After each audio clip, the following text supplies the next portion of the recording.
Welcome to Tripura Info News Update. 3 ঘন্টার প্রচেষ্টায় উদ্ধার সরকারি গাড়ি, আটক গাড়ি চোর। ফিল্মি কায়দায় সরকারি গাড়ি চুরি করে পালানোর সময় 3 থানার পুলিশকে রীতিমতো নাকানিচুবানি খাইয়ে শেষ পর্যন্ত গভীর জঙ্গল থেকে গ্রেপ্তার হল গাড়িচোর।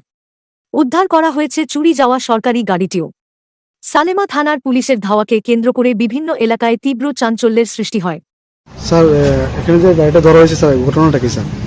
ঘটনাটা আজ সকাল অনুমান 10:30 নাগাদ আমাকে মুঙ্গিয়াকামি থানা থেকে, মুঙ্গিয়াকামি যে থানার নাকা পয়েন্ট, সেই নাকা পয়েন্ট থেকে একটা পয়েন্ট দেয় যে ওরা মুঙ্গিয়াকামি আগরতলা থেকে আমবাসার দিকে আগত একটি নাম্বারলেস বুলেরো গাড়িকে সন্দেহজনকভাবে তারা দাঁড়ানোর জন্য সিগন্যাল দেয়, কিন্তু ওই গাড়িটি ওই নাকা পয়েন্টের সিগন্যাল না মেনে নাকা ভেঙে পালিয়ে আসে, আমবাসার দিকে পালিয়ে আসে।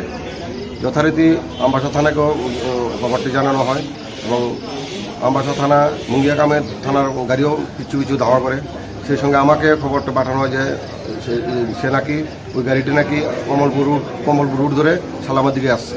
যথারীতি আমি আমার থানার যত স্টাফ আছে সকলকে নিয়ে আমার থানার সামনে যে নাকা পয়েন্ট, সেই নাকা পয়েন্টে গাড়িটিকে আটকানোর চেষ্টা করি, কিন্তু সে ওই নাকা পয়েন্টও, আমাদের সালেমা থানার সামনে যে নাকা পয়েন্ট, সেই নাকা পয়েন্টও সে ভেঙে কমলপুরের দিকে ধাবিত হয়।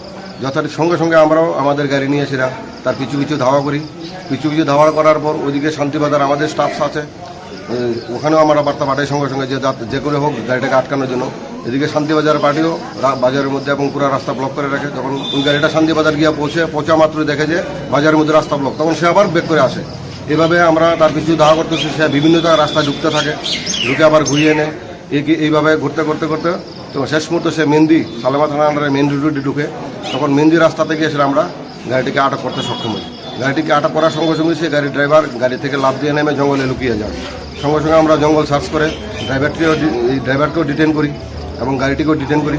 তখন আমাদের সন্দেহ ছিল গাড়িতে নাকি কোনো কন্ট্রাব্যান্ডস আইটেম আছে, কিন্তু সঙ্গে সঙ্গে এখানে লোকাল পাবলিক সকলের সামনে, সিনিয়র অফিসার সকলের সামনে ওরা ভালো করে সার্চ করে দেখার পর যে না, গাড়িতে কোনো কন্ট্রাব্যান্ড আইটেম নেই। এরপরে গাড়িটি থানাতে ডিটেন করে নিয়ে আসি। ডিটেন করে নিয়ে আসার পর আমাদের ধলাই কন্ট্রোল থ্রুতে খবর পাই যে গাড়িটি নাকি সাউথ ডিস্ট্রিক্ট থেকে চুরি হয়েছে এবং এই বার্তা আমাদের সব ত্রিপুরা পুলিশের সব জায়গায় এবং সব কন্ট্রোল রুমের বার্তা এসেছে। সেই অনুযায়ী আমিও বার্তা পাই যে গাড়িটি নাকি চুরি হয়েছে। যাই হোক, আমরা গাড়িটিকে ডিটেন করে থানা নিয়ে এসেছি। আমার এইচডিবি শান্তিবাজারের সঙ্গে কথা হয়েছে, উনিও বলেছেন নাকি হ্যাঁ যে গাড়িটি চুরি হয়েছে, ওনারা আসছে, পরবর্তী পর্যায়ে দেখা যাবে। গাড়ির নাম্বারটি কি পাওয়া গেছে? গাড়ির নাম্বার পাওয়া যায়নি, গাড়ির নাম্বার সামনে পিছনে নাম্বার লেস ছিল। এটা কি স্যার গভর্নমেন্টের গাড়ি? এটা এখনো সঠিক বলতে পারবো না গভর্নমেন্টের গাড়ি কিনা, কিন্তু গাড়ির পিছনে গভর্নমেন্ট অফ ইন্ডিয়া লেখা ছিল, কিন্তু এটা মিটিয়ে ফেলা হয়েছে। এটার কোনো চিহ্ন আছে, মিটিয়ে ফেলা হয়েছে।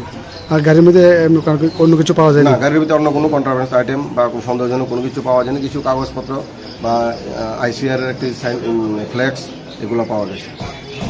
To Tripura Info and press the bell icon so that you never miss any latest updates and news on Tripura.